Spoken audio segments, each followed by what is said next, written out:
Hello everyone and welcome back to UGC NET mentor guys. UGC NET जो जून 2024 में exam होने वाले हैं इस बार ऑफलाइन मोड में होने वाले हैं। ऐसे में काफ़ी सारे स्टूडेंट्स ये सोच रहे हैं कि सर ऑफलाइन मोड सही होगा या फिर गलत होगा, क्या हमारा इसमें हमारे लिए अच्छा है या फिर हमारे लिए अच्छा नहीं है। और ऑफलाइन मोड में एग्जाम एनटीए इस बार क्यों कंडक्ट कर रहा है ये भी एक क्वेश्चन बना हुआ है। तो ऐसे देखो, इसका सिंपल सा आंसर ये है कि एनटीए 83 सब्जेक्ट में एग्जाम कंडक्ट करता है यूजीसी नेट के। अब 83 सब्जेक्ट का मतलब ये हो गया कि अप्रॉक्स जो फॉर्म फिलिंग होती है हर साल हर सेशन में, क्योंकि एक साल में 2 सेशन होते हैं, तो अप्रॉक्स 6 से 7 लाख के आसपास एग्जाम जो है बच्चे देने जाते हैं। अब ये वेरी करता है, किसी साल ज़्यादा फॉर्म फिलिंग हो जाती है, कई बार कम फॉर्म फिलिंग हो जाती है। तो इतने बड़े नंबर ऑफ स्टूडेंट्स में जो इंफ्रास्ट्रक्चर चाहिए ऑनलाइन एग्जाम कंडक्ट करने के लिए वो उस लेवल का नहीं है। जैसे एग्जाम्पल के तौर पर अगर हम बात करें कॉमर्स सब्जेक्ट की, तो कॉमर्स में नंबर ऑफ स्टूडेंट्स इतने ज़्यादा हो जाते हैं, जैसे पॉलिटिकल साइंस हो गया, फिर हिंदी हो गया या इंग्लिश हो गया। तो इसमें क्या है, नंबर ऑफ कैंडिडेट्स इतने ज़्यादा हो जाते हैं कि इस एग्जाम को मल्टीपल शिफ्ट में कंडक्ट करवाना पड़ जाता है। अब मल्टीपल शिफ्ट में क्या है कि मॉर्निंग में टफ पेपर आ गया और इवनिंग में इजी पेपर आ गया, तो नॉर्मलाइजेशन होता था। तो ये भी एक अपने आप में टफ प्रोसेस होता था। बच्चे इसमें भी काफी ज्यादा कंफ्यूज रहते थे कि नॉर्मलाइजेशन किस बेसिस पे किस तरीके से किया जा रहा है। तो मल्टीपल शिफ्ट वाली जो प्रॉब्लम है ये भी ऑफलाइन एग्जाम कंडक्ट करवाने में खत्म हो जाएगी, नॉर्मलाइजेशन नहीं होगा।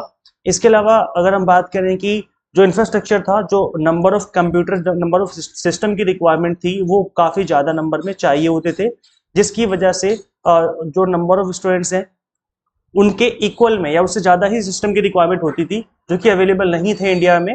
तो इस वजह से क्या होता था कि दूर दूर सेंटर डाल दिए जाते थे। जैसे आपने सेंटर चूज किया दिल्ली और आपका सेंटर डाल देंगे कहीं दूसरे मध्य प्रदेश में डाल दिया। तो ऐसे काफ़ी सारे केस हो गए थे लास्ट ईयर। ये भी एक बहुत बड़ी प्रॉब्लम बनी हुई थी कि जो सेंटर है वो आपके मन मुताबिक नहीं मिल रहा था, और वो इसी वजह से नहीं मिल रहा था बिकॉज वहाँ पर नंबर ऑफ कंप्यूटर्स इतने सारे नहीं थे कि आपको वहाँ पर उस सेंटर में जाकर के एग्जाम दिलवाया जा सके। तो इस वजह से जो आपका सेंटर है वो दूर डाल दिया जाता था। इससे भी काफ़ी सारे स्टूडेंट्स परेशान थे। इसके अलावा इससे भी बड़ी प्रॉब्लम जो थी वो थी सर्वर की प्रॉब्लम। कई बार सर्वर जो है डाउन हो जाता था। इसके अलावा जो आपका इलेक्ट्रिसिटी है, क्योंकि एग्जाम होगा तो पूरे ऑल ओवर इंडिया होगा। आपको पता है कि मेट्रो सिटी में तो इलेक्ट्रिसिटी रहती है, बाकी जो अदर सिटीज़ हैं वहाँ पर प्रॉपर इलेक्ट्रिसिटी भी नहीं रहती है 24 घंटे। तो इससे क्या है कि जो आपका एग्जाम है उसमें भी कहीं ना कहीं प्रॉब्लम आ जाती थी, एग्जाम रेगुलर कंडक्ट नहीं हो पाता था, बीच में इलेक्ट्रिसिटी चली जाती थी। या कई बार क्या होता था, सिस्टम खराब है, माउस खराब है, या हो सकता है कि आपका जो सिस्टम है वो प्रॉपर तरीके से वर्क नहीं कर रहा है, जिसकी वजह से कैंडिडेट का बहुत बड़ा नुकसान होता था। वो 6-6 महीने 12-12 महीने से तैयारी कर रहे होते थे, और उस 3 घंटे में अगर सिस्टम सही से काम नहीं किया तो इसका मतलब है कि आपका जो रिजल्ट है वो खराब आ जाएगा। तो ये एक बहुत बड़ी प्रॉब्लम थी जो कि बनी हुई थी काफी टाइम से। काफी सारे स्टूडेंट्स इसको लेकर के आवाज भी उठा रहे थे। लास्ट सेशन में काफी बच्चों ने इसमें प्रोटेस्ट भी किया था, और यूजीसी को के गेट के सामने जो ऑफिस है यूजीसी का, वहां पर भी गए थे। तो ये जो है काफी बड़ी प्रॉब्लम थी जिसको एनटीए ने इस बार सॉल्व किया है, और इस बार एग्जाम जो है ऑफलाइन कंडक्ट करवाने का डिसाइड किया है। अब ऑफलाइन एग्जाम कंडक्ट होगा तो अब तो ना तो सिस्टम की रिक्वायरमेंट होगी, कंप्यूटर की रिक्वायरमेंट नहीं होगी। दूसरी बात, इलेक्ट्रिसिटी की कोई प्रॉब्लम नहीं है। अगर इलेक्ट्रिसिटी नहीं भी होगी तो भी आप ओएमआर इजीली भर पाओगे। इसके अलावा एग्जाम सेंटर जो है दूर नहीं डाले जाएंगे, अब जो आपके मन मुताबिक सेंटर मिल जाएगा। बिकॉज ऑफलाइन में तो कहीं भी बैठा के एग्जाम दिला लो, किसी भी स्कूल में एग्जाम हो जाएगा, किसी भी कॉलेज में एग्जाम हो जाएगा। तो अब जो है चीजें बेहतर तरीके से हो पाएंगी पहले की कंपैरिजन में। बट एक चीज मुझे लगता है, एक दो चीजें हो सकता है कि इस बार प्रॉब्लम क्रिएट करें। पहली चीज तो ये कि चीटिंग की जो प्रॉब्लम है, मतलब जो पेपर लीक की जो प्रॉब्लम है वो बढ़ सकती है। बिकॉज आप सभी को पता है कि जब भी रिसेंट 2-4-6 महीने जो अभी एग्जाम हुए हैं, काफी सारे पेपर जो है लीक करे गए हैं, क्योंकि वो एग्जाम कहीं ना कहीं ऑफलाइन में थे, कुछ ऑनलाइन एग्जाम भी लीक हुए थे। तो ये जो है प्रॉब्लम बढ़ जाएगी ऑफलाइन एग्जाम में लीक होने की प्रॉब्लम।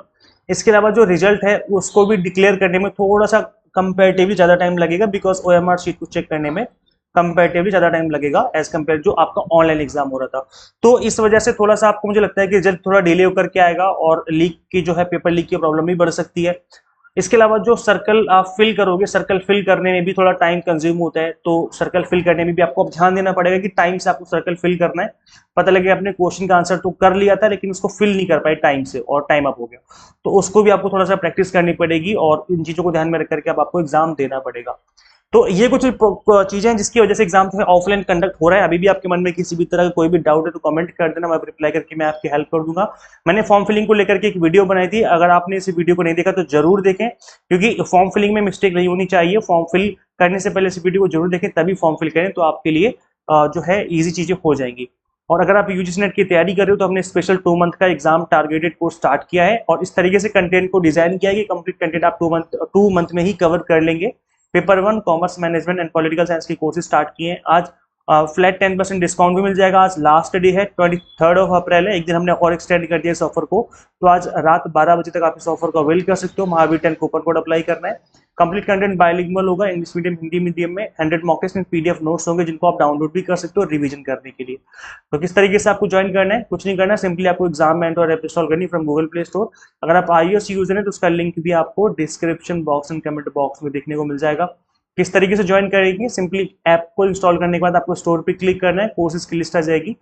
आप जिस भी कोर्स में इंटरेस्टेड हो आप उसको ओपन करिए। आपको स्क्रॉल डाउन करना है, नीचे की तरफ आप आओगे तो यहाँ पे आपको कूपन कोड दिखेगा महावीर 10 करके, उसको आप टैप करेंगे, फीस रिड्यूस हो जाएगी। उसके बाद आपको आई एम इंटरेस्टेड पे क्लिक करना है। फीस रिड्यूस होने के बाद देन आपको एक टेक्स्ट मैसेज आ जाएगा, हो सकता है कि व्हाट्सएप पे मैसेज आ जाए जिसमें आपको लिंक गिवन होगा पेमेंट करने का। जैसे आप लिंक पे क्लिक करके पेमेंट कंप्लीट करोगे आप ऑटोमेटिकली कोर्स में ऐड हो जाओगे। So this is auto process, आपको कुछ नहीं करना, जैसे आप फी पे करते हो आप ऑटोमेटिकली कोर्स में ऐड हो जाते हो। Thank you so much for watching this video, share this video with all NET aspirants and guys, मिलते हैं फिर नेक्स्ट वीडियो में। Till then keep watching UGC NET mentor. Thank you so much.